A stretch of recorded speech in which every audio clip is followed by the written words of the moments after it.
Good evening and thank you for joining us for KREM 2 News 10 at 10, where we give you more news in less time. Let's get started. Well, this morning we got our first taste of the snowy weekend ahead. This video shows these snow-covered trees in Cheney today.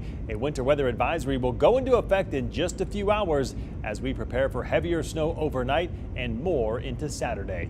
Let's get straight to Chief Meteorologist Jeremy Legoo with what we need to know about the snow heading our way. Jeremy? Well, for starters, it is cold, and that cold has been sticking around for a few days. Yesterday, we topped out in the 20s. Today, the 20s as well, and that is a big deal. The reason, all those roads are just nice and cold, so everything that falls is going to stick. So that 2 to 4 inches of snow we're expecting, well, that's going to have some major impacts, not just because of the cold roads, but also because of timing. Up and over the mountain passes, we're talking snow measured in feet. Right now, some of that snow starting to creep its way toward us, and I do think we wind up getting more widespread snow showers moving in here in the next couple of hours. By midnight, it's falling. It's not much, and it moves out quite quickly, but overnight, even a little bit, it's going to have impacts on the morning commute. Watch what happens, though. I think the bigger event kind of happens middle of the day tomorrow. Then it takes us into a dry evening commute, but by then the damage is already done. Saturday morning, we wake up to another round of snow, and that one is much heavier. When it comes to the totals, well, we'll talk those coming up in the full forecast, but for now, no, there are going to be impacts on the morning commute, the evening commute, and all day Saturday. All right, sounds good, Jeremy. We'll check back in with you later in the show. We are continuing our coverage on a story that we have been following all week. Tonight, the community of Medical Lake gathered for a candlelight vigil to remember the 11-year-old girl who was shot and killed over the weekend. KREM 2's Kyle Simchuk reports tonight. Friends and classmates of 11-year-old Lily Stallworthy stood in the bitter cold at Wilcox Park, not far from where the Medical Lake middle schooler lost her life. These kids are too young to be experiencing this type of heartbreak. Candles burned through the snowflakes as people shared memories of Lily. They were always making TikToks and Snapchats. Summertime, they were always in the water. By all accounts, she was a typical young girl. She's my daughter's best friend. Lily was like any typical sassy. Yes, she was very sassy. Natasha Hargrave and her 2 kids helped organize the vigil. She says her younger daughter, Ariana, was always by Lily's side. My daughter was with her the day before this happened. We printed out 107 pictures for her, and she has them posted all over her room. Deputies say Lily was shot by her 31-year-old brother outside the family home Sunday. He later turned the gun on himself and isn't expected to survive. She cared for all of us so much. She would never want this to happen, and she would never want us to feel this way. So many people loved her. That was clear tonight, especially when they ran out of candles. She was loved. You know, I told my husband too, I said, we need to buy more candles. Lily was the youngest of 4 adopted girls. Neighbors say her parents have always put others before themselves. They have been our neighbors for 20 years and very, very good neighbors and very good people. They opened their home to people who needed one, and I just think that world needs these good people, and these incidents should not stop people from doing good. Lily's parents were at the vigil. Her mom said seeing all these faces tonight brought her joy, and knowing that whenever Lily was away from home, she was surrounded by people who loved and cared for her and kept her safe. She didn't think that so many people cared about her, but so many people do. In Medical Lake, Kyle Simchuk, KREM 2 News. Now to our night beat with a quick look at the day's top stories. Lori Vallow Daybell, the Eastern Idaho mother convicted of killing her 2 kids and conspiring to kill her current husband's late wife, has been extradited to Arizona. Vallow is facing 2 conspiracy to commit murder charges in Arizona, one for conspiring to kill her niece's ex-husband and the other for conspiring to kill her 4th husband. Her next court date in Arizona is scheduled for December 7th. Well, millions more in city money could be pouring into Spokane's Trent Avenue homeless shelter. City Council will vote next week on extending the Salvation Army's operation contract for another 4 months at the cost of almost $4 million.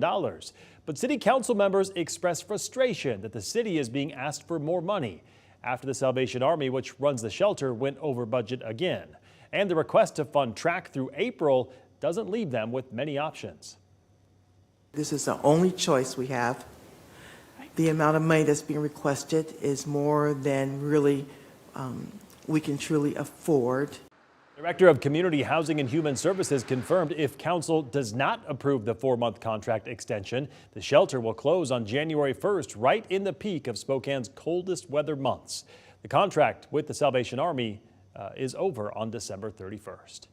Testimony continued today for the trial of the former Pasco police officer Richard Aguirre, who was accused of killing a sex worker named Ruby Doss near the old Playfair track in Spokane back in 1986. Court began with testimony from James Lundgren, who was a detective for Spokane's major crime unit the year that Doss was killed. The second witness to take the stand was Carrie Christian, who was a retired member of the Spokane County Sheriff's Office Forensic Unit. Kristen photographed the crime scene. Prosecutors are seeking a guilty verdict for either first or second degree murder. Court will resume again on Monday. And that was your Night Beat. To learn more about any of these stories, just head to our website. That's KREM.com. Well, we are learning more about the man accused of kidnapping a woman in Seattle and locking her in a cinder block cell in his home in Oregon. Police say Nagasi Zuberi tried to break out of jail earlier this year. These are photos from the Jackson County Sheriff's Office showing a makeshift tool that investigators say he used to chip away at his jail cell window. It's a plastic sandal with a screw attached to it. Zuberi remains in jail while awaiting both state and federal charges. He is due in court next Monday. Wolverines are about to be added to a threatened animals list under the Endangered Species Act. The U.S. Fish and Wildlife Service says there will be new protections for the animal and restrictions on activities near wolverine habitats like snowmobiling and skiing. Wolverines live in remote, snow-packed areas of Washington, Idaho, Montana, and Wyoming, but scientists have warned climate change is pushing them toward extinction. Over the last year or two, there have been several sightings of the animals in Washington and in Oregon in places they haven't been spotted in years. New tonight, NFL player Von Miller turned himself in after an arrest warrant was issued in Texas. This coming after his pregnant girlfriend accused him of assault. Police responded to reports of a domestic disturbance at his Dallas home yesterday. Investigators say Miller and the victim got into a verbal argument, and the suspect assaulted her and left the scene before police arrived. After turning himself into local police, Miller was released after paying a $5,000 bond. The Buffalo Bills player is now facing a felony charge of assault on a pregnant person, which is a third-degree felony.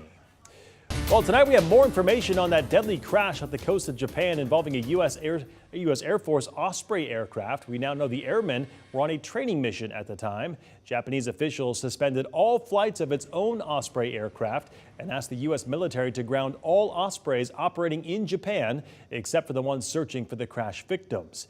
At least one person was killed in the crash. The whereabouts of the other crew members are unknown right now. No word yet on the cause of the crash. I'm fighting to defend myself and to dispel each and every accusation. Looking ahead, the House of Representatives is expected to vote tomorrow on whether to expel Republican Representative George Santos, who is refusing to resign. This will be the third attempt to expel Santos, who faces 23 federal corruption charges. It would take 2/3 of the House to vote to expel Santos from Congress. A recall alert for you tonight. More than 32,000 hybrid Jeep Wrangler SUVs are being recalled due to a potential fire risk. The company review found 8 Jeep Wrangler SUVs caught fire while parked and turned off. 6 of those vehicles caught fire while they were charging. The recall involves certain hybrid models from 2021 to 2024. The automaker says it will contact the owners who are impacted. Officials are warning people not to eat any cantaloupe. This includes pre-cut cantaloupe and products that include it. According to the FDA and CDC, the nationwide recall on cantaloupe has been expanded to include more products as more people have been sickened by a salmonella outbreak linked to the cantaloupe. The CDC says more than 100 people across 34 states have gotten sick from salmonella poisoning linked to both whole and pre-cut cantaloupe. Well, it is a Spokane holiday tradition that needs volunteers. Santa Express is looking for people who want to volunteer as a shopping elf. Santa Express is a kids shopping experience with all the proceeds going to the Vanessa Behan Shelter, a safe shelter for kids in crisis situations.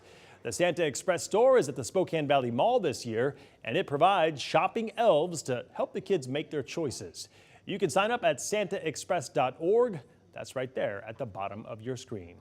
And that was your KREM 2 News 10 at 10, where you get more news in less time.